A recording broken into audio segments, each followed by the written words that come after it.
We're live. Hello, everybody. Welcome to another episode of the Bearded Men of Real Estate show on November 4th under our new president of the United States, who is, we don't know. Cat. I think a cat got elected. Thanks so much for joining the show amid the turmoil of the world. I don't blame you. If some of you are just watching, maybe you saw us come across and you're like, oh, these guys, are they going to do election coverage?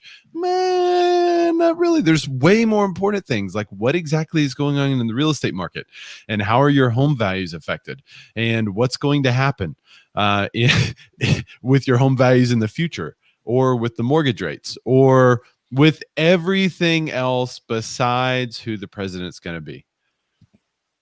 Everything is dropping.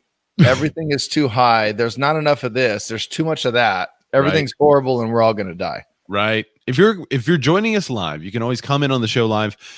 We try to broadcast the show every Wednesday around 10 o'clock California time, 1 o'clock Eastern time. And then you could comment on the show and then we could talk about you or your comment, just like Melissa Mara just did. So thanks for joining the show, Melissa. I think she's probably the first comment almost every show. So I really appreciate that. Dedication and loyalty to the show brings me great joy. The other thing you could do to show a little bit of dedication and loyalty to the show is share it. We can't put share the show in the comments because we'll get suppressed on the Facebook, but we are also on YouTube and we are broadcasting on Facebook at the same exact time. So you can comment on the show from either of those locations and we can display it, but we would appreciate it if you would also share the show. If you found any value in this at all, we would appreciate if you would share it, because that tells us that all the work we do to prepare these stories and create summaries of these stories and to research these stories is actually worth it. So Edward Caro checking in. Hello. Hey, sir. How are you? And how are you feeling today? And then we have Matthew Clinton. Hey, Matthew says, please don't talk about me. Commenting from the YouTube line. Commenting from the YouTube. I think we talked about him the last 2 weeks. Yeah. But by the way, if you say, please don't talk about me, we're going to talk about you, not your comment. Definitely going to talk about you. Yeah. He's an awesome guy, by the way. So there you go. He's really cool. He's the guy that does the Be More chops. So if you are checking this out on YouTube or on Facebook, you can go back to our Facebook page or the YouTube page and you can look for these chopped episodes. And what we do is we take every story that we do and we chop it into just that segment. So if you don't have time to sit and watch or listen to the whole show, you could do that. If you're watching the show on YouTube later and you're watching the replay and you're like, when are these guys going to get to the stories and what stories are they going to cover? Just look in the description. We list all the stories and then we have the timestamp. So you just click the timestamp and go straight to the story that you want to listen to. And you can just do away with all this intro stuff. Yeah, get rid of all this stupid banter and just go watch the chops. Banter schmanter. And yeah. What's funny is I realized last week I shared that at the very end of the show. I thought, well, that was not functional. Yeah, because people see the end, they're all, oh, yeah, I could have done that this whole time. Yeah, I could have just watched a 10-minute segment instead of an hour. All right, good times. Yeah. And by the way, we also have to note that we are back as an actual podcast everywhere. Yeah, everywhere. So just like we were, and that is another thanks to Mr. Clanton over there for Clanton got us up pushing through that, because we had our butting of heads with Spotify when they bought Anchor, and but we're back. So anywhere, so you can just play it in the background while you're driving. That's where I listen to. I'm listening to an audiobook currently. There you go. And I've been listening to it in the car, and I had it when I was prepping. But we're everywhere. So go ahead and. I don't want to say it because my Alexa is on right now and she will play it. So but you can say blah, blah, blah, play the Bearded Man of Real Estate show, and they will. And they will. And you could also tell Siri to do the same thing. Yeah. All right, before we get too deep into the show, I want to tease folks. So on my YouTube channel, I've got a video coming out about how I'm doing this, but I want to show you the new setup because I'm super excited about it. Look at that. You see that? Yeah. That looks like a red piece of paper, right? It does. Oh, I see. You can see the roll. Whoa. So it's actually a white piece of paper. And look at all the colors I can get. Isn't that cool? Ooh. So I've got a little, you can see the office is a mess because I just finished building this the other day, but I have an RGB light and then I can play with all these colors. So there you go. We can go super blue or we could go red. Pick your poison today. Right. Or you know what? Just go purple. We could always just go purple. That's why Ray and I get along. We love purple. We love purple. One last thing to talk about, and then we're going to get into these headlines. And if you haven't shared the show, I'm really waiting on you to share the show. Once we get enough shares, we'll get into the headlines. Literally just hit share. And especially all the lurkers. Like, I see how many of you guys are watching and haven't commented yet, so you might as well do something. Just click share. And I say it every week. The only one with an excuse is Norm, because he can't quite figure out how to get a comment to post. So let's everyone say hi, Norm. You can say hi, Norm. All the lurkers say hi, Norm, in the comments. There you go. Say hi, Norm. Melissa Mara says all the pretty colors. Yep. So that is a roll. I have 4 different rolls up in the ceiling, and one of them is white. I have a green screen roll. I have a black screen roll. Yeah. And I have one that I could just change out the colors. So I'm pretty excited about it. I had a similar setup. It's been almost 2 years now, but yeah, and it was awesome because you could just go on the fly, whatever needed to work, for you, for if you're doing headshots, if you're doing so. It's kind of a cool setup. So that's cool. Go check that video out over on Ray's YouTube. Check it. Oh, look, we have some lurkers commenting. Christina M. Smallhorn. Yo, gentlemen. Hello, Christina. How are you? You bring up Norm and people, there you go. They comment. Dusty's super excited about her state this morning. Happy Wednesday. Happy Wednesday to you too in Arizona. Okay. Poke. All right, so the last announcement. The YouTube comments are red and the Facebook comments are blue. Right? Yeah. So maybe if you're red, you should go to YouTube. All right, so last announcement. You guys see my t-shirt. It says RE space TV. I want you, so we always want you guys to join the Be More Contributors group, and you can find that at Be More Contributors with an exclamation point. Just type that into Facebook. You can join the group, and we could talk about all these news articles, which we had a rousing discussion about one of these articles that we're going to get into later about Redfin redlining, and if that's actually happening or if it's not actually happening. And we had some contributors send us a message about the National Association of Realtors silencing speech. And we'll talk about if we think that's a good thing or a bad thing, because it is going to be a proposal in the new guidelines, ethics guidelines and stuff. So that was in the Be More Contributors group. But we also have a group called the RETV group, and it's all about real estate video. And one of the first places that I'm going to share this video about this cool backdrop and the different colors and stuff that we have going on in the studio is going to be at RETV. That stands for Real Estate TV, not Ray Ellen TV, but that could have been a genius title. But RETV is all about, I know, it's all about real estate TV, video, everything you got going there. Colin, JJ Cameron, and Tim Macy, who you guys should tag because we're talking about him every week. They are the other co-admins there, and we have several great moderators too. There's no selling allowed in that group. As a matter of fact, if you sell, people are going to like gift you to death, and then we kick you out. So it's a very pure group. It's all about. So they let it go. They let the gifting happen, and then get kicked out. Yes. There is a walk of shame, and then you're booted. So join the RETV group too. All right, Dan. Before we get into these headlines, would you tell people why in the world we do this show? You know what? When I met Ray, almost 4 years ago, let's just say that. Let's just start rounding up. Almost 4 years ago.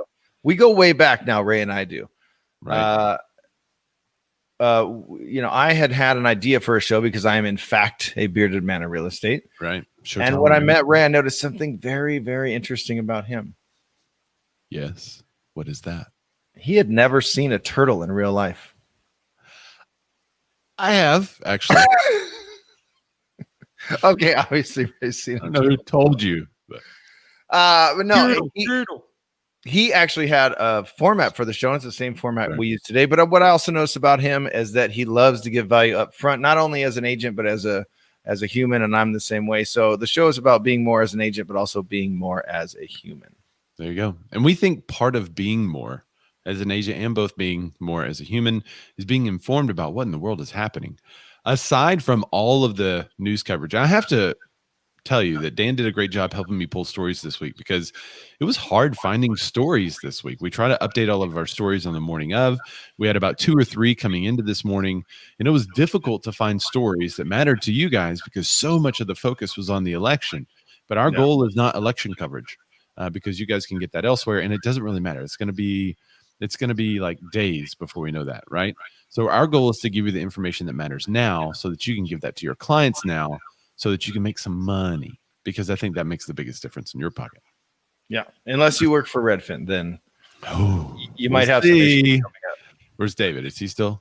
Yeah. He shared the show, by the way. So big shout out to him. He Christina always M. does. Smallhorn says, great group for real estate video. And Dusty Martin says she's trying not to throw up because of her state. Okay. I thought she meant about, Maybe she's gonna about her state, not about RETV. I was like, what? Just kidding. It was about Colin. Yeah. Colin JJ Cameron and Tim Macy. Tim Macy. She's trying to throw up. Are you ready to get into these articles? Can't wait for EXP to crash. Yep, go ahead. Yeah, we're still waiting on EXP to crash in response to Tim Macy's leaving so far. It hasn't. It's continued. There's been a dip, though, noticeable dip, and a lot of E-level people are selling their stocks. So I have to say that the dip pretty well matched what was happening in the market, but maybe it was everyone. Now the executives did sell some stocks, so maybe they heard that Tim Macy left. Yeah. All right. So pending home sales fall in September. Wait, is this the right article? This would no, that's not the. Hang on. What happened? Okay. Here it is. I was about to say the first thing that we're going to cover is a video. Right. Hi. Why is it just me? Did we lose Ray? Or am I? I don't even know what happened. Wait, what? It just went off. I was about to share this story. And I put it in the tab, and it like everything went down. So you guys don't know what we're looking at, but I'm looking at Ray, who's right there on my screen, and then I'm looking at me. So I just saw me pop up. I'm like, what's going on? All right, here we go. So this first story, we'll have to be sure we start the show. And what's funny is like there's so many people that like just joined the show and they're like, oh, these guys are idiots. Yeah, I know. We this is literally episode 122. Yeah. We know what we're doing. We just sometimes, live is fun, and we love live. We love that this happens, by the way. We're good with it, and we deal with it very well. That's where I said, Ray, go bye-bye. Dusty Martin said, what happened? Literally every AZ voter last night. Not every, apparently over half of them. Yeah, apparently only about 48% of you thought what happened. Okay, so this is the first story that we have up. This is interesting because it's a video. I tried to find the text of this, and it was really difficult, and I couldn't find the text of this, so I'm not going to share the audio. But this is Bruce. I don't know. Anyway, they're talking about the recommendations for standards of the professional committee. I'm trying to find the fast forward button. Honestly, I may not have it. Where's the fast forward?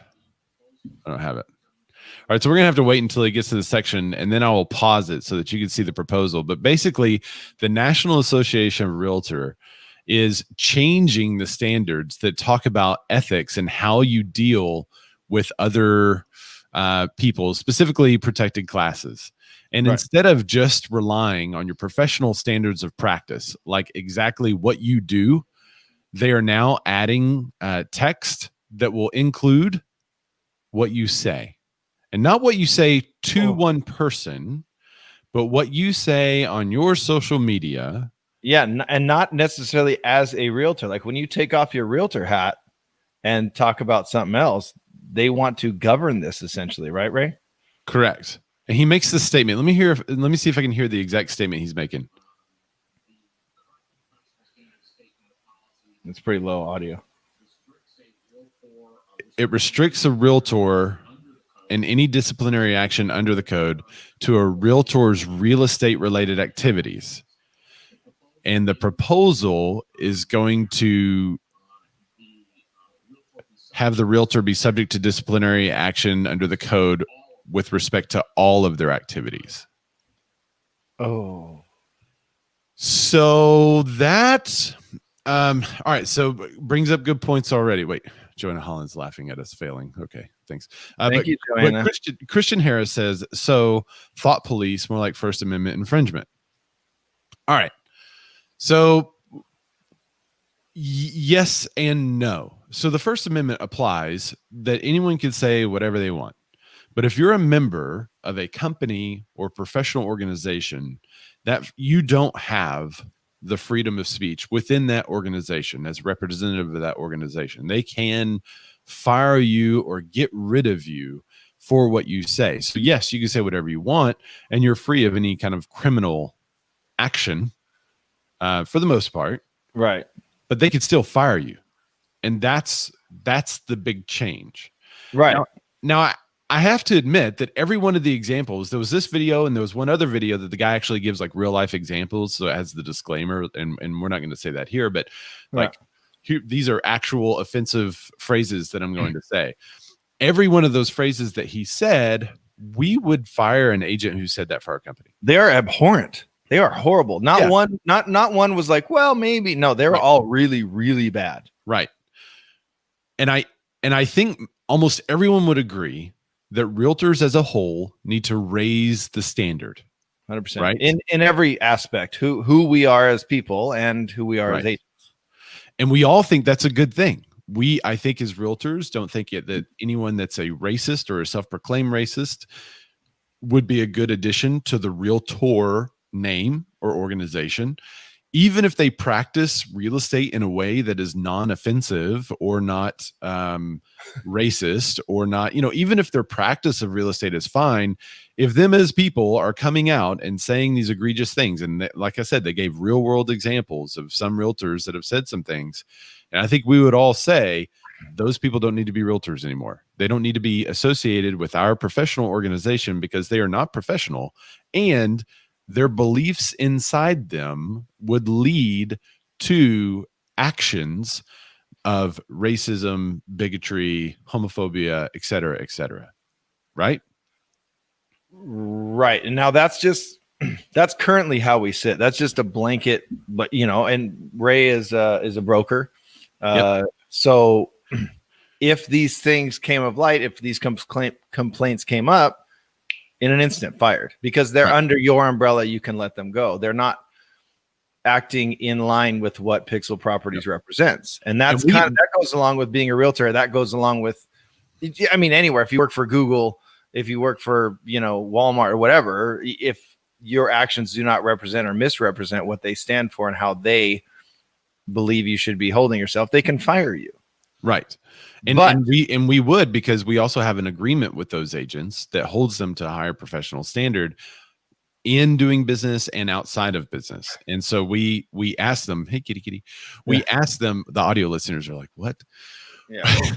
We ask them to be professional on their social media platforms. And it's not like I'm looking at all their posts every day, but if we get a bunch of complaints about some kind of post, then we can take a look at that and say, okay, but this is where we need to be careful, because if they govern it, you want to get to some comments, because there's there's great comments coming in. Michael Elizabeth Brodell says military has rules that govern on and off duty behavior. Lots of businesses have rules as far as off duty behavior, but unique with agents, since we are technically independent contractors.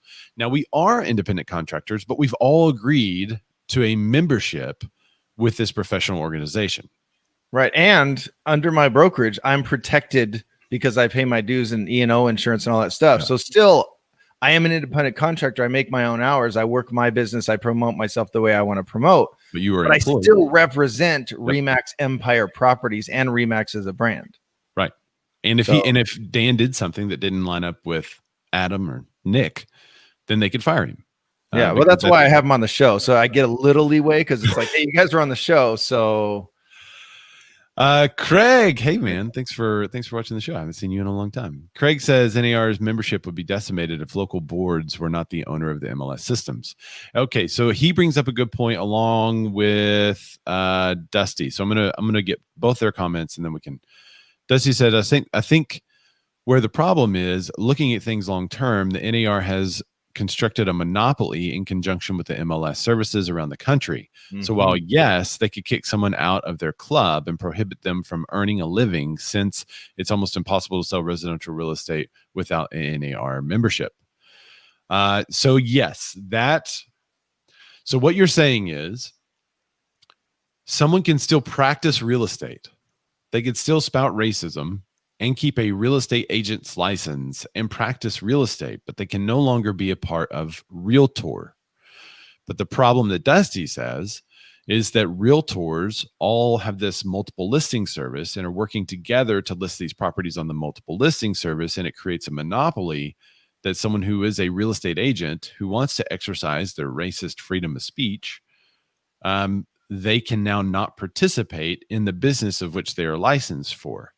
And that would be an interesting suit, I think. And it may dismember the MLS from the board long term, but I don't know that this is the thing that will do it.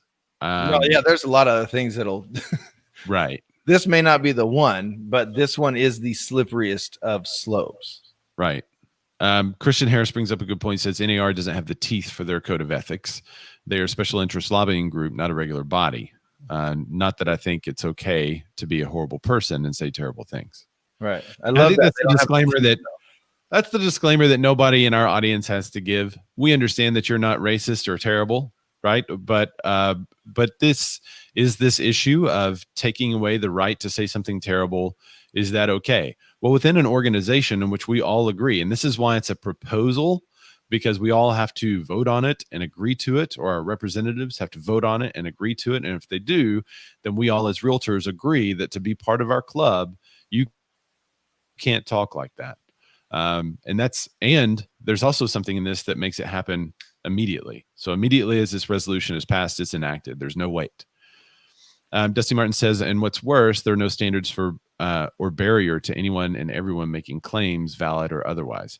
Now, they did say that whatever claims there were would be under scrutiny pretty heavily, that it would have to be provable and verified, and that there's a time limit on all ethics complaints. I think they have to be like 180 days or something from the time that they happen. But so they say that they're just not 79 days ago. I know, right? So they say that they're not just going to take someone's word for it. They need the proof, and people are going to have their, I guess you could say they're going to have their day in court. But okay, I want to come back to, because there's two more comments and I want to come back to it. But this is where it gets a little scary, because then you get into the, there's an election going on, but the big government versus little government thing. And this is a big government-ish body. It's a lobbying body, but they would be governing all of what we all do and kind of taking it out of the hands of the local brokerage, even though RE/MAX is a worldwide brand, biggest name in the business, by the way. Right behind it with Pixel is right behind us. But even though there's still local brokerages, our brokerage is called RE/MAX Empire Properties. It's taking it away from. So if something in the media or something on social media happened where I said something horrible and my brokerage decided not to fire me, they would have to put up with the backlash of not firing me. Yeah, that's a good point. That's they almost would have to fire you even if it was questionable. Right. So it's now taking it away from the going to a larger national scale, where how are these things going to be reviewed fairly? Am I going to be prosecuted in the media? Am I going to be, guilty until proven innocent kind of thing? Like, that's where it can go really, really horribly wrong. And the thing I do like about this is they're trying. If you watch the other video that Ray mentioned, it's just all about making us better, right? And it kind of stems from the what we brought about John Legend speaking at the NAR conference and all that stuff. It's kind of from that, and it is like, let's just be better. But to make it so blankety like this could be really, really dangerous, especially since we have, I don't know, the First Amendment. That's pretty important. So you're leading right into these next comments. Christian Harris says the association fine an agent or boot them from the organization for code violations, but then they just go to another firm that aren't members, at least in Seattle area where we have choices. Oh, that's interesting. Since the MLS does not require a realtor membership. Right. And that may start to happen as a result of this too. So I want to be racist. I'm going to go to Seattle. Yeah. Dusty Martin says, all I'm saying is that the First Amendment has to protect all speech, even the vile speech. Right. That's how freedom works. Awful people, as much as we don't like it, have a right to be awful. That's true, but a company or organization is an entity in itself. And they don't have to allow it. But then again, you can't force an entity to agree to something that they don't, or to do something they don't agree with. Well, that used to be what we said until they started making people bake cakes for weddings that they didn't agree with. Now they have to. So maybe you can. Maybe. Yeah. Dusty Martin says, but it's open to interpretation. Today's cancel culture, anything and everything is offensive. So pretty much he said Seattle has a racist history. That's interesting, Starbucks. So I have a question. Have you ever looked at the logo? It's so okay, but yeah, ask your question. Then I'm just kidding. Ask your question. Then I want to make a point along with what Dusty was saying. So in the examples they used, all the speech was egregious, and we would all look at it and say, that's terrible. All of and us. Yes, that person should not be a part of the Realtors Association. But what about speech that's on the fringe? For instance, that's where I wanted to go. There are people who are men that believe themselves to be women, transgender, right? Or transsexual. I don't know the difference. All right. There are also people that believe that that's a mental issue, and it's a mental health issue, and it's a serious mental health issue. Is that person hateful for not agreeing that this is a lifestyle choice or a mental issue? Or is that hate speech because they have a moral code against that? Or is it not? There are some people that don't agree with gay and lesbian lifestyle. As a matter of fact, there's some religions that don't agree with a gay and lesbian lifestyle. I live with only gay and lesbian people. If they came out against that lifestyle, I just only live with them. I love them. If they came out against that lifestyle, would that then prohibit them from being a realtor and deemed as hate speech, even if they didn't believe it was hateful? So that's where I think it gets. Let me say one more thing. Yeah. Penn Jillette is it's not agnostic. He's an atheist. He's an atheist. And he said something that I'll never forget. He said, if there was a Christian believer, because someone said, don't you get frustrated with all these like Christians coming up to you and saying, Penn, I'm praying for you. I hope you become a believer. And Penn said, no, not at all. He said, right. if there's a person that is a believer that thinks that if I don't believe, I will die and go to hell, and they don't tell me, in that case, it's more hateful that they don't say anything. Right. Because if they really believe that, then what they should do is let me know. Yeah. They believe a thing that might be true. Yeah. And he said, so for him, whenever someone says that, he thinks that's loving. Now, he doesn't believe that, but he still sees that differently. So in today's, going back to Dusty's point, today's cancel culture, if a realtor comes up and says that, then what's going to be the case? Yeah, what's going to stop them from, so to me, like, I understand it. Now, when I'm driving around and I see signs up of this and that, and, religious stuff, I just go, ugh. I just don't look, and I just drive through the intersection. But like, what if someone had an adverse reaction to it and walked up and said, stop forcing your beliefs on me and your signs on me, and they're a realtor? Is that now grounds for dismissal because they disagree with what those people are putting in their faces? Like, yeah. If Dan came out against religion, I have many, many times. Is that now hate speech? Because that's a protected class. Yeah. What if I just say, I don't believe what you believe, and now I'm in trouble? And I think that, even though I feel way more along the lines of what Penn said, anyone wishing me well and putting good vibes out into the universe, which I believe is praying and asking for good things and help and please guide me. Yeah. That's a good thing to me. More good and positive energy. They're not, God, please kill this person. Like, hopefully they're not putting those vibes out into the internet, but anything that someone believes in their head and it's making them put off good energy. Yeah. Is a good thing to me. And if they want to send more good energy, vibes, prayers, thoughts, whatever my way, I'm a big fan of that. I agree with Penn on that one. But what if I was having a rough day and I was like, you know what, get your signs out of my face. I don't want them. Now, even though they started it, am I having the issue? And they're not realtors, but I'm a realtor. What do we what do we do there, Nar? What if someone was not pro-life and they said, hey, if you abort a baby, you're killing it, so that makes you a murderer? Is that hate speech now? Or is it vice versa? like there's so many issues. And of course they said that they would only, I'm going to say legislate. This is not the term they used. They would only legislate hate speech, but hate speech has not been well defined, and hate speech is protected. The Supreme Court has upheld and said, yeah, you can speak hate. That's your prerogative. Now, no one has to use you for anything, and people can deny using your business, but you could do whatever you want to do. So but when you're in someone else's business or someone else's organization, they have the right. I'm not disputing the right for Realtor organization to police speech within the organization and the behaviors of agents that could impact how people see them as a professional organization. They have the right to do what they want. The question is, if they do this and start to set these precedences, what's going to, where are those lines going to be drawn that are iffy? And that's the problem. And Dusty brings up a good point. She said it depends on the worldview of the decision maker, and that's the problem.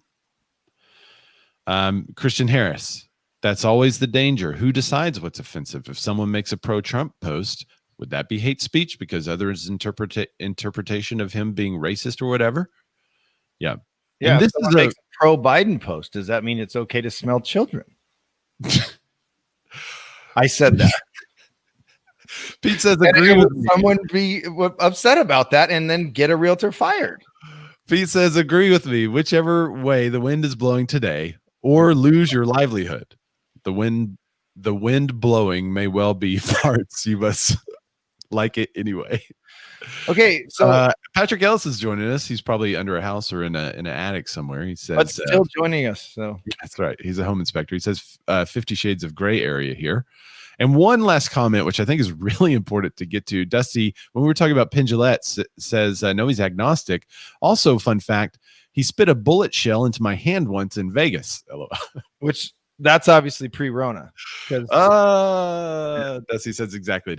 So I think. Wait. I want to clear up. I know we're going off topic here, but Penn Jillette commenting. You can find anything on the internet. So yeah. There's a post about, it says, to be an atheist, all you have to do is be able to say, I don't know. And then someone said, that's an agnostic. And he said, no, this is Penn Jillette's tweet from 2017, November 18, 2017. He said, nope, different subject. I'm an agnostic in I don't even know this word. Epistemology. Epistemology. Yeah. Therefore, an atheist in theology. I don't actually believe because I don't know. So interesting. Is an atheist, but he has a caveat. He has an asterisk on it. But yeah, there you go. Pre-Rona, but still gross, Dusty said. Pre-Rona, but still gross. Christian Harris says, we just need to get rid of the idea of hate speech. We have an amendment to right to say stupid, offensive things as long we have the First Amendment and the right to say stupid and offensive things as long as it's not a direct call to violence. Yes, you could. No one's arguing that you have the First Amendment right to say what you want, but you also can't force an organization to accept your speech. So right? If somebody's working for the Girl Scouts of America and they come out against women, I think you're probably not going to have a job at Girl Scouts anymore. But you can rail against women anytime, but there's a consequence for it. So there's a really funny thing it's awkwardly funny, not funny, haha, but Girl Scouts posted for. Oh yeah, the new Supreme Court justice. They're the Girl Scouts.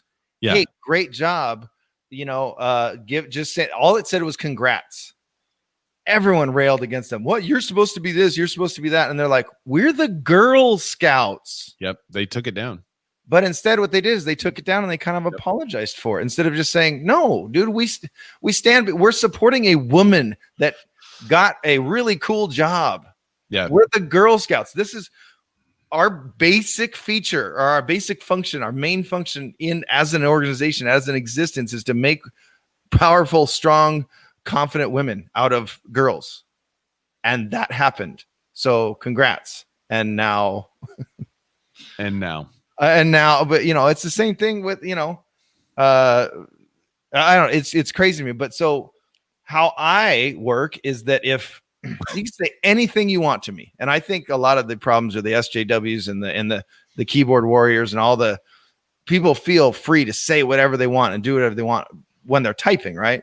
Right. You can say anything you want to me, but I will decide how I respond to you. Okay. That's just me to me. And that's little government stuff, right? So if I work for a local florist and I say some horrible things, they can fire me or keep me working there. That's it. Right. And then I either go find another job or my life is ruined because I say horrible things. But it was governed. It figured itself out.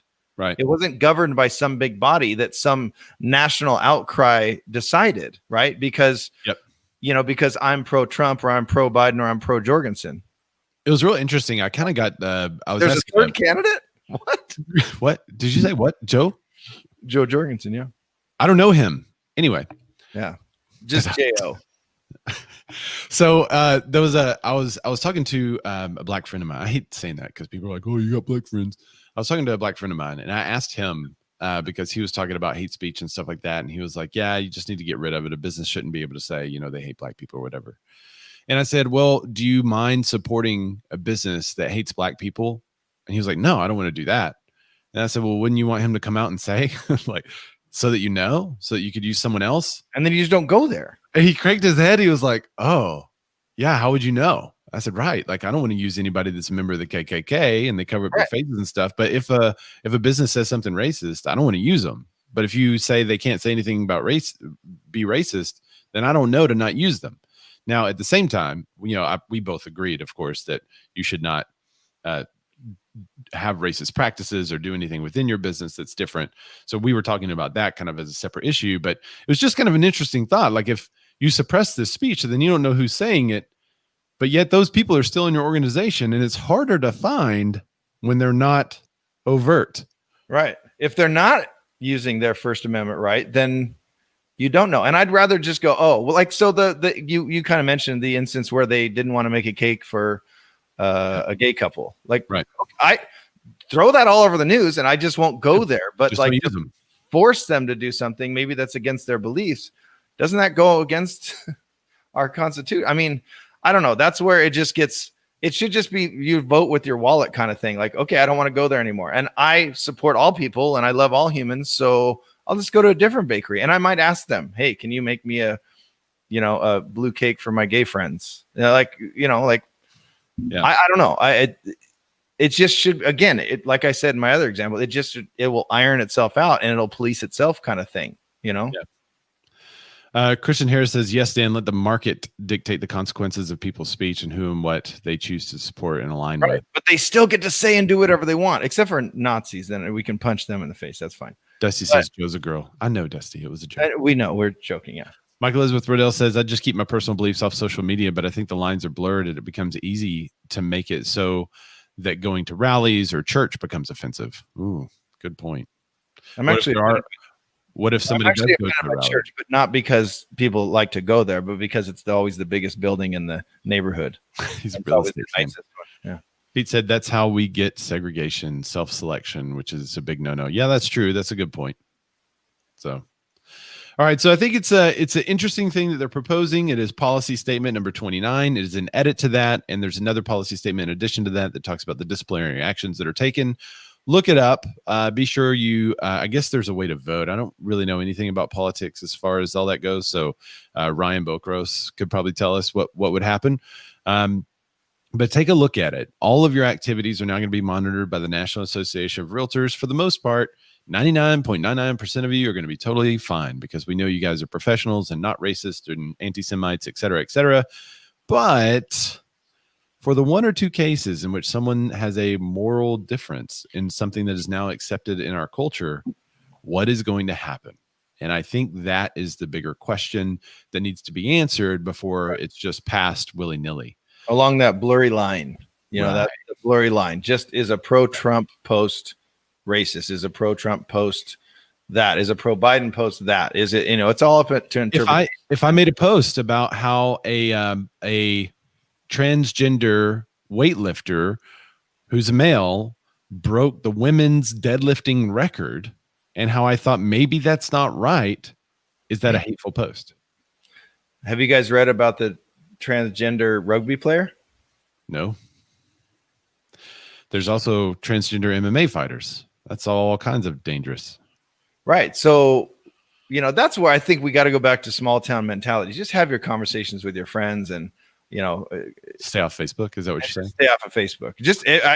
I would recommend leaving Facebook if I were you. Yeah. It's pretty awesome. But so we spent way longer on this article than I thought we would. So we may have to cut some of the others, but I do want to get to the next article because it's a kind of in the same line and same vein. Be more chopped ever. Yeah, that's a long Be More Chopped, but it's a valuable Be More Chopped, I think. And it's a good discussion to have as realtors.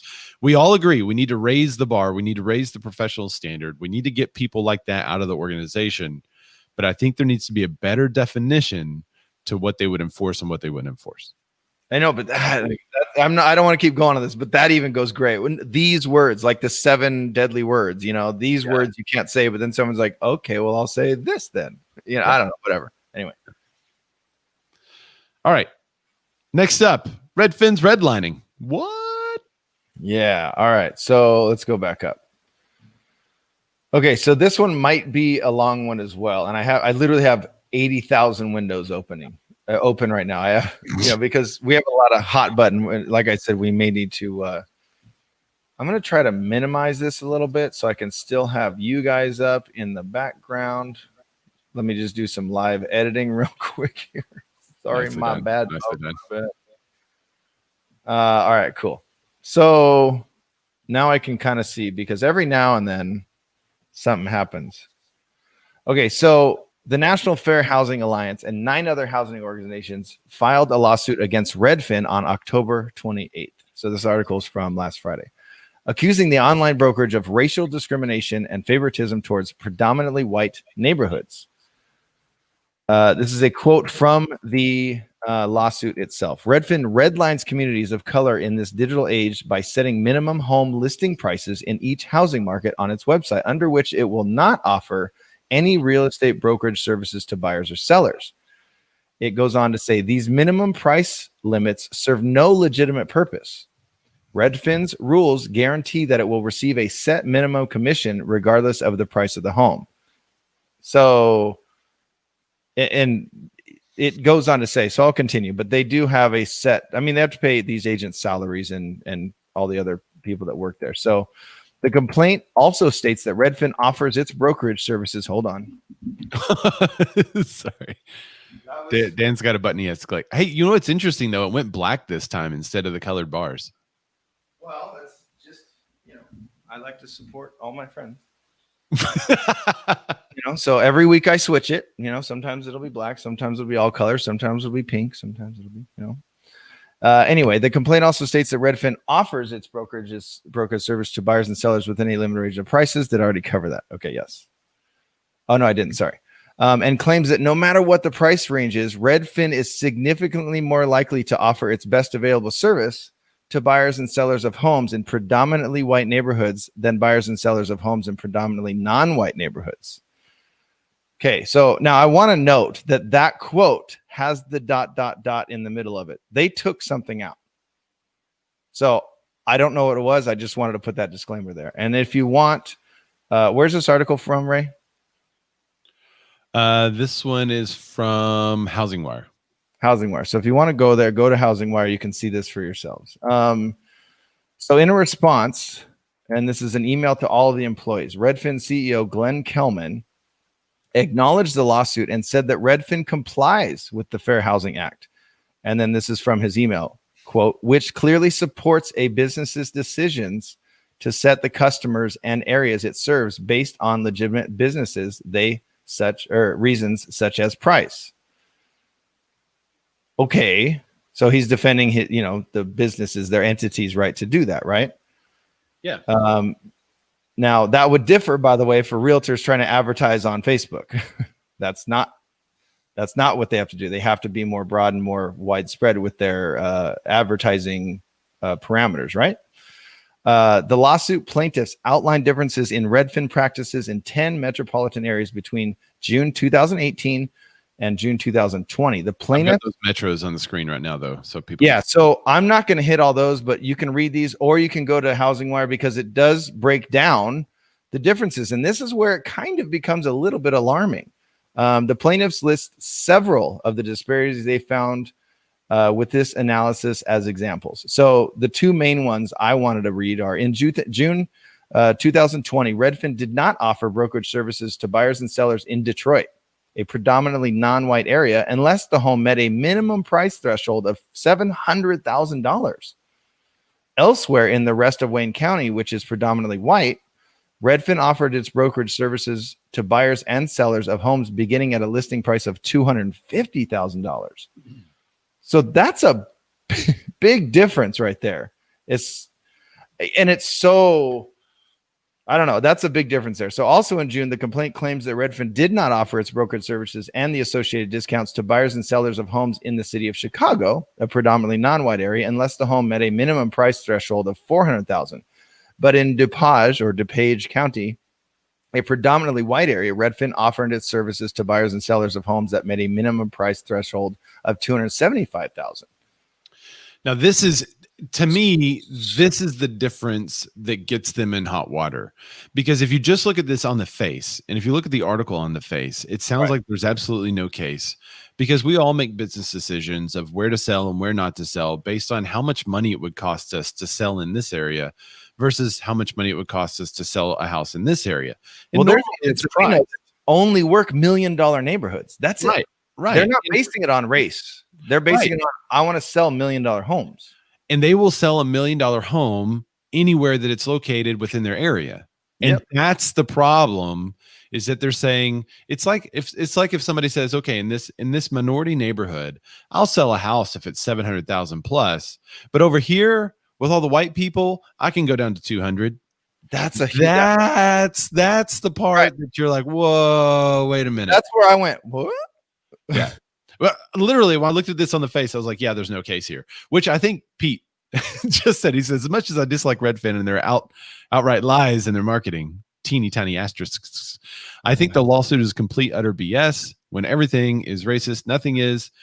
Well, if they had same standard, or maybe let's say that the standard is based on math, and they're doing this math because of that area in which it had to be a minimum of 700,000 was maybe a very affluent area, and the number is higher there because the average price of homes are higher there, but that maybe it's a percent of the average price of home, right? Maybe it's, and if that's the case, if they could tie it to some data that shows a percent factor that they use across the board, then I think this lawsuit has no case.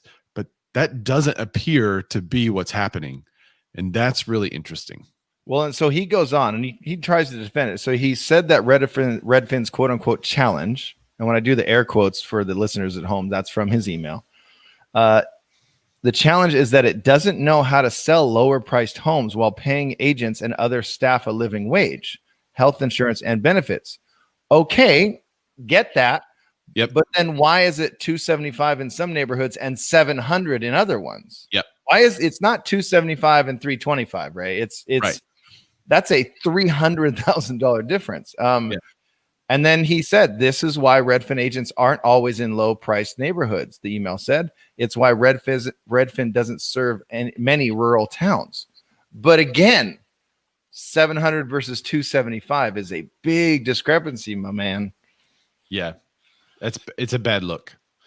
Pete said they may not have referral partners in the area. I guarantee they have math backing them. I think they're trying to calculate some math right now. I can tell you that. They are really working on math right now to negate these numbers. I can volume. They could sell volume in the area. That's a sheepish retort, I think. Yeah. Dusty Martin said, yeah, this looks bad. I have a minimum price I deal with, but the minimum does not change based on location. Yeah, I serve all of Little Rock. We serve all of Central Arkansas, and we have a minimum commission that we have to collect in order for it to be, because we do a ton of services, ton of video, ton of marketing, ton of expenses. Right. So we've set a minimum commission or a percentage, whichever one is higher.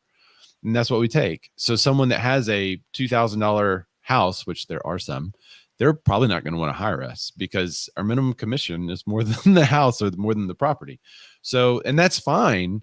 We'll still offer our services, but they usually choose not to use us because they're priced out.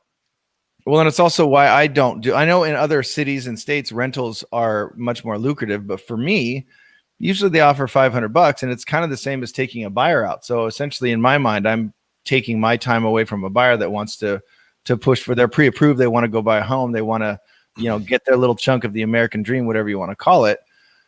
And, and then, to feed my family and stuff, $500 doesn't do it. And it's about the same amount of work, so I have done some, but again, it's my business. I choose not to do that. And honestly, the real truth behind it is it's better to drive the areas you want to live in and look for that old dude that just is hammering the sign into his front yard. That's the guy you want to rent from. But can I add one last thing? Because we want to be fair and impartial on the show. But it does say the article, again, go read it because it breaks down all the stuff. And they're very similar to the two examples I pulled. In September, Redfin was named one of the 40 companies that joined the board challenge, a pledge to add a Black member to their board of directors within 1 year. Also, in May, Kelman also spoke out after the death of George Floyd at the hands of police officers, saying, quote, "We haven't done enough." So was that a self-admission? Ooh, no. Yeah, he hasn't done enough. For Redfin. Yeah. Well, that's obvious. By the way, can we all just say cancel Redfin? Let's do the cancel culture thing on Redfin. Like, I'm just kidding, Glenn. Just joking, buddy. I know, David. Just kidding. We're just kidding. Yeah, just kidding. But so my point is, I don't know when you really look at the because I thought the same thing. Reading the headline, oh, here we go again. Here's another thing, and we don't like Redfin. I think I can speak for Ray. We don't, but I until I got to those numbers, that 700 v 275 number. Ooh. Yeah, that was. Until I saw that, I was like, "Oh, this is never going to win." But then those numbers that changed it, and it's consistent all over the country. Those discrepancies, we'll call them. Speaking of numbers, we got like 10 articles left, so let's see what we can cover. We're not going to deep dive any of these other articles. We're pretty much going to go through them very quickly, just so that you guys kind of know what's going on. But we would appreciate your takes on these. So if you're watching this on the replay or if you're checking it out on YouTube, don't forget to subscribe. But also make the comments and stuff because we'll jump into those comments and join it later. 100%. So, all right. So let's check this out. There was a surprise drop in September home sales as buyers were priced out. So our home buyers type. Okay, I'm just going to restart. Our home buyers tapping out. Pending home sales fell 2.2% in September compared with August, according to the National Association of Realtors. This was the first monthly decline that we've seen in 4 months on the pending home sales front. So it's all over, y'all. The market is about to crash. Also, I wanted to note that pending home sales were still 20.5% higher annually. So maybe it's not all over. That's the craziest thing is. Yeah, let's take a look at a quote from Lawrence Yoon, who's the chief economist for the National Association of Realtors. He says, with persistent low mortgage rates and some degree of continuing job recovery, more contract signings are expected in the near future. Additionally, a second order demand with steadily arise as home buyers who had not considered moving before the pandemic begin to enter the market. Some say that affordability from rising home prices might be what's triggered the pullback on sales. It could also be seasonality. But the benefits of, this is a quote from George Ratu. He's a senior economist at Realtor.com. Ratatouille. He said that the benefits of low interest rates have been completely erased by steep gains, especially in expensive urban areas. He goes on to say that as a result, we can expect affordability to play a much larger role in housing in the coming months as wage growth cannot keep up pace with rising home prices. So I also just heard a talk by David Childers, who is with Keeping Current Matters, and he said that homes are still affordable according to the math versus what the interest rates currently are. So in this report, they're saying that the unaffordability of homes has now surpassed those interest rate increases. So it's kind of a bit of a wait and see. A lot of realtors and realtor organizations are saying that it is the seasonality of home sales, that we're still way over what we were last year, and that they anticipate on that continuing. But we'll see what happens. Well, and to add to that, because I have another article, but we're gonna skip it. That it goes into what's happening to the rebound. Is the rebound slowing? Is there going to be a rebound?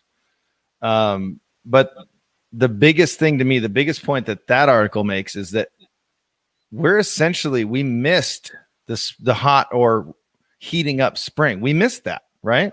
Yeah. So instead of having that kind of, things warming up in spring and the market getting going and then booming or speeding up in summer, we kind of missed that. So it all had to kind of catch up, like that thing. I don't know if you're old like I am, when you could do on a tape, if you're listening to old cassette and your little player, it would catch up, right? It's kind of like very good impersonation of an old tape cassette. That was very good. Well, it's burned in my memory since I had a tape player for most of my young life, and that was 40 something years ago. So, but my point is that we there wasn't even a slowdown. It was just a stop. We all stopped. We didn't know if we were essential. We didn't know if we were going to keep working. And people were like, well, I guess I'm not buying or selling a home. So that gap then had to be caught up. So that's an interesting part to me in watching it. And then kind of like if you want to go to Dusty's comment, she hasn't looked at her entire city yet. But last month in her zip code, the pendings were up over 96% over last year. And listings down 36%. So that kind of heat has to keep going. And the interesting stat I watch is the disparity, or I don't know how you would classify this, but rates keep staying low, even though prices keep going up. When is the prices when prices keep going up? When is that going to be too much for the interest rate staying low? Does that make sense? Yeah. Okay. So that's in that article. The article is saying that, but David Childers is saying otherwise, and they've done similar math. So we may be at the flattening moment, right? And that's where the rebound. I don't know. I think we've already rebounded. I think it's already proven that we can get through this, and now we're going to have to deal with the unknowns like forbearance and rental. Burned. So I do want to let me read your headline of that article. No one. No, the article says, as pending home sales fall in September, concerns emerge about a housing rebound. And I thought that was an interesting headline. And I think hopefully we'll have time to cover that headline article. But I looked at that and I said, wait, why do we need to rebound? I don't get that. It doesn't seem like it needs to rebound. No matter how you look at it, that we've already done the V-shaped thing. We've done the K-shaped thing. We've done all of those. And then it may reset, but it'll V-shape again. Yeah. So I don't know. I think it'll just be more of a flattening, but Melissa makes it a really good point. There was no heating up. It just went to madness in 5 seconds. It was like from cold to molten lava. Yeah. In that fast. Yeah. That snap was for the audio listeners, by the way. Go listen to us on all forms of podcasts out there. And look up Dusty Martin's video. She said she did a video on this before the election. It'll depend on the city area, but it'll definitely have a correction in some areas. Interesting. But remember, you got to be careful with that word correction. Correction is defined by 10%. It's a 10% change. You have to be careful with that word correction. All right, so we'll skip that one that we just kind of surmised, and we'll go to this U.S. home prices rise. So home prices rise the fastest pace in 2 years, which we've been covering for like 2 years. So it's all over then. Prices are about to drop, right? They just went up 5.2% year over year in August, 5.2% year over year. And that was revised up from 4.1%. That's a big revision. Usually it's like a 0.1, 0.2 revision. Wow. So here are 3 main quotes from this article. The article's from Realtor.com, and they kind of give a cool breakdown of like big picture, and then what's the Dow Jones Indices say, and what are economists saying. So I'm just going to kind of take each one of those segments and read straight from the article here. It says, the big picture, the housing sector is showing strength across the board, resulting from a combination of low mortgage rates, rising demand, and a shift in consumer preferences as a result of the pandemic. The S&P Dow Jones Indices says if the future reports continue in this vein, we may soon be able to conclude that the COVID-related declaration is far behind us, said Craig Lazara, global head of index investment strategy in the S&P Dow Jones Indices. Other economists, this is what they're saying, quote, we expect some moderation in home price growth in the fourth quarter as the pace of home sales cools in the face of resurging pandemic and faltering recovery, says Nancy Vaden. Nancy Vaden Hooten. She's an economist at Oxford Economics. So very interesting. Not totally conclusive, and I think it has a lot to do with what may happen in the future. Honestly, just like non-political, but if we go into another shutdown, that's going to have a desperate impact on housing as people are going to lose their jobs, and that's going to create a situation in which the people that have equity wrapped up in their home right now can't find buyers for it potentially. And if that happens, that's going to be bad because the banks will tighten their lending constraints, and suddenly those folks can't get a loan. And if you remember, that's what happened for a very different reason, but that's what happened in 2007, 2008, and 2009 to create the crash. You had sellers who couldn't sell and buyers who couldn't get the money to buy. So that's the one thing to watch. They talked about the COVID-relating stuff being behind us if we continue in the same vein, and that may be true, but I don't think it's totally proven yet. Yeah. Speaking of housing crisis. Well, so that's what if you want to go to, you want to do the next one, the rental one? Yeah. Go ahead. So this is the kind of unknown stuff that I was talking about. And I'm just going to pull from the articles. Let's see, which one was it? Again, I have 800. Struggling rental market. There we go. So I have a lot of different windows open today, but I'm going to kind of skim this one. And this is from realtor.com. Don't spell it like I say it because I say it funny. Realtor.com. Struggling rental market could usher in the next American housing crisis. A housing crisis centered on the vast apartment and home rental markets is emerging in the U.S., threatening to send millions of renters into eviction and leave landlords short billions of dollars. A large number of renters have been unable to pay some or even all of their rent since March, when the Rona temporarily shut down most businesses. Many businesses remain closed or only partially open, pushing renters into unemployment and draining their savings. Federal and local eviction moratoriums have protected many of them from losing their homes if they miss payments during the Rona, but the national eviction ban and some state and city protections are set to expire by January or sooner. So renters will be on the hook for months of missed payments, which even those who have jobs could struggle to pay. So again, if you want to go here, go to realtor.com.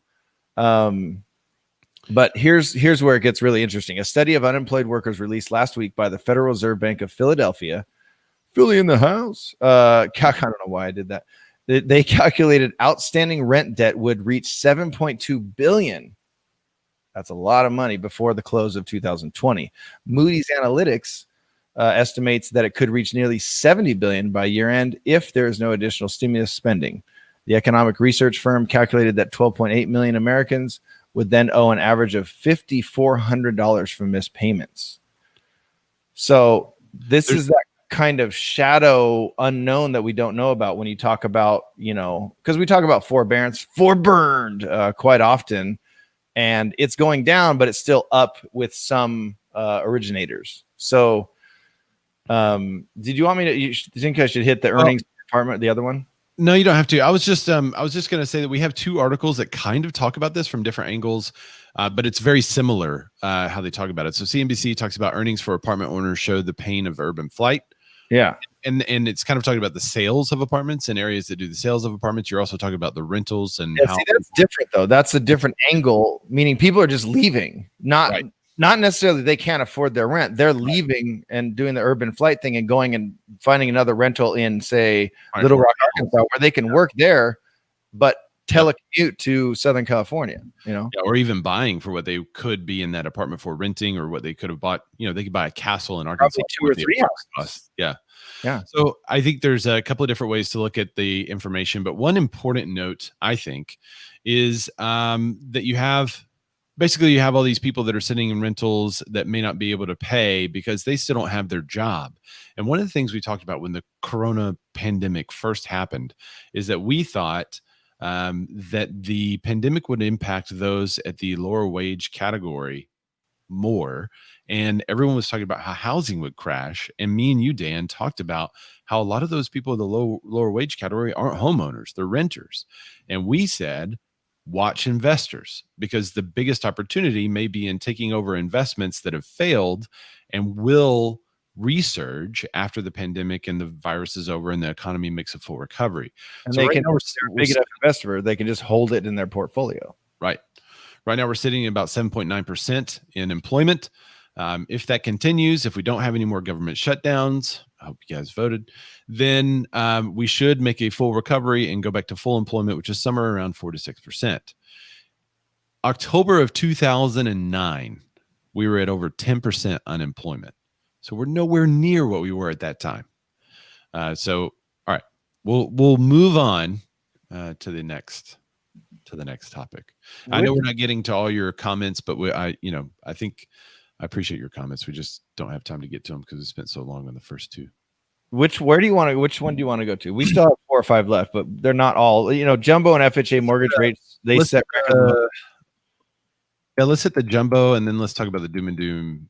Okay. All right. Cool. All right, so the jumbo mortgage rate. So I think this is interesting because we have been talking about the surge in luxury home purchases.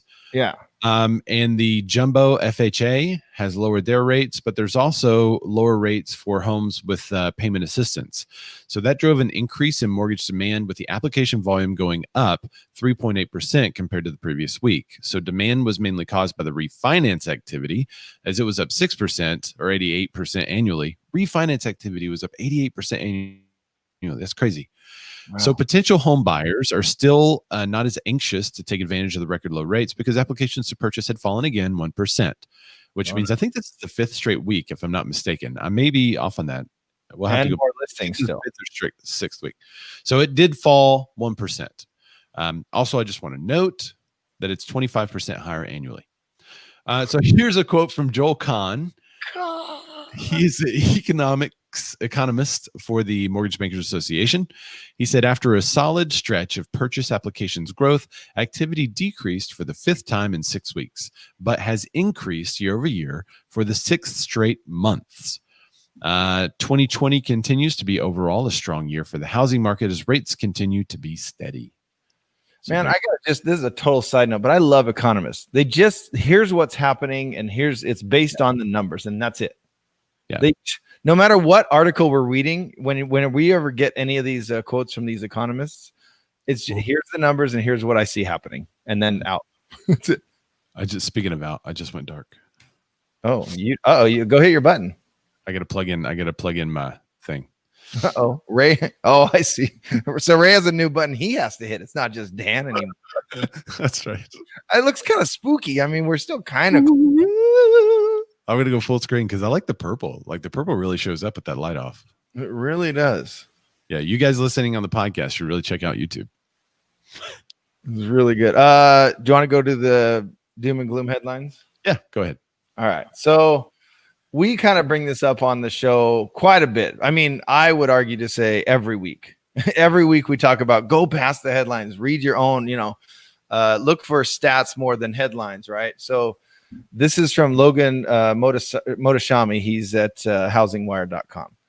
And the headline is beware of gloom and doom housing market headlines. So hopefully this article will get to people, other than the actual doom and gloom headlines. But with Halloween in the rearview mirror, we still have one more spook to survive in 2020. And no, I'm not talking about the upcoming election. Sorry, I had to read that from his article. He's very witty. He didn't know. Yeah. He is talking about, and this is written from Logan's point of view, obviously. He's talking about the housing market crash headlines. The housing data has been wild this year. We've seen waterfall declines and parabolic rebounds. Love that word. These dramatic peaks and valleys, and by the way, I mean rebounds. I love that word. I'm a Lakers fan. I don't know. These dramatic peaks and valleys have fed the demons of greed and fear that infest the minds of our extreme housing bulls and housing market bears, leading to equally wild speculations about the future of U.S. housing. With all these dramatic people espousing their housing market takes, how is a reasonable person to know what to believe? And it was either last week's show or the week before where, like, imagine all these, you're just trying to buy a house and it's like, don't buy a house right now. And then Susie Orman's like, wait until everything crashes. Cause if you buy, your house is going to be worth half in 2 months. Like, what are they supposed to read? And he essentially says, fortunately, there's a way to stay sane. The Bearded Men of Real Estate show. Exactly. He actually mentions that in the article. It's pretty crazy. Not to like pop my collar here, but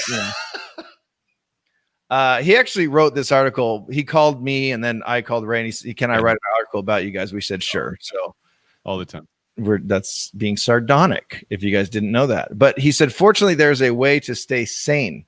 Following some fundamental housing data trends will keep you on the straight and narrow path of reality and immunize you against the outlandish flights of fancy put forward by our extremist friends. So he goes by take pending home sales index, for example. So in April of this year, pending home sales had its worst print of the 21st century. And it literally went down, just an extreme. I don't know if you got the article up.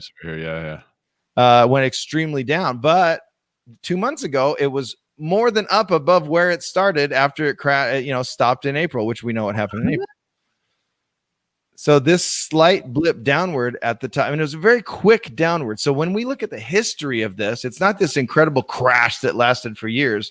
It lasted for a couple months, and actually didn't. It lasted for about a month and then slowly and then quickly went straight up, like Melissa said, right? V-shaped recovery, some might say. That's a very skinny V shape if you're looking at that headline or that actual graph on housingwire.com. This slight blip downward at the top of that chart led several people to say there were cracks in the housing market. There are several problems with this thesis. Not the least of these problems is that it's the second best print in this century. I think housing data, and this is from the writer, I think housing data will moderate, but this wasn't the moderation that he's talking about. Remember, pending home sales are forward looking, and the data is saying that housing demand is still good year over year. Especially, we do it every week on the show. There's at least 2 or 3 articles where we say, oh, it's down. Yep. Oh, but it's up exponentially year over year. So like, I tried to accentuate that more than normal this week, knowing that this headline was coming. But if you'll listen to our show, we always talk about that. The weekly numbers show some seasonality, but then the annual numbers show the real growth. The real growth. And, it's not this crazy growth that, it's just the doom and gloom. So if you guys want, go over to housingwire.com and this one, check out Logan's article. He's got more. Ray's got it on the screen right now for those of you watching, and you can actually see charts, and he says why you should go. Essentially, he says what we do every week on the show. Go past the headlines, look for the stats, look for the facts, look for the real truths behind all this. Because we live in a world where people see a headline there, oh, housing market's going to crash, and then they take that as a truth in their head and spread it out. No, I saw this article. It says the housing market's going to crash. Yeah. But then if you read it, it says housing market's going to crash, and it said there's a dip in pending home sales by 1%, but it's up 50.2% over the year. Yeah.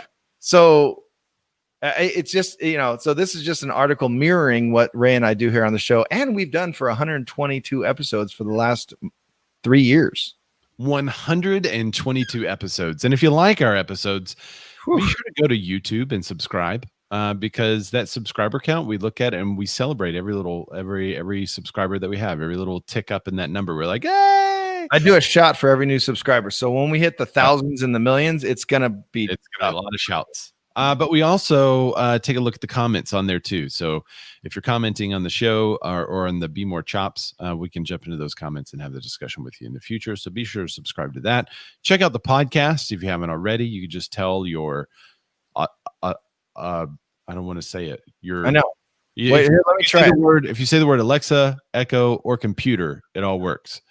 Let me just try. Let me see what it does. Alexa, play the Bearded Men of Real Estate show. There you go. So now you just activated it on everyone. So you will hear last week's episode by the end of today. By the end of today. Hopefully we will know who the president is and our episode will be uploaded. So we appreciate that, all the listens, all the feedback. Thank you for everyone who shared the show, who commented during the show. We think that you guys make this show way better And that's why we love you. So thank you. Also, you can find me at Razorback, RAYZORBACK on the Instagrams. And I have another channel that's got more like real estate agent related stuff. So Be More channel, it's kind of its own channel. So be sure you check that out too. Dan, where could they find you? Don't. You can find him at D Ludwig Rocks. DLUDWIGROCKS, wherever good. Just don't go to Instagram. Don't follow me anywhere, please. I specifically want anyone listening to send once you friend him on Facebook, also send him a business page like invite. He loves that. I love that. That's one of my favorite things. By the way, after you get that invite. By the way, on Facebook, I've cut down 2,000 friends. So. That's nice. Yeah.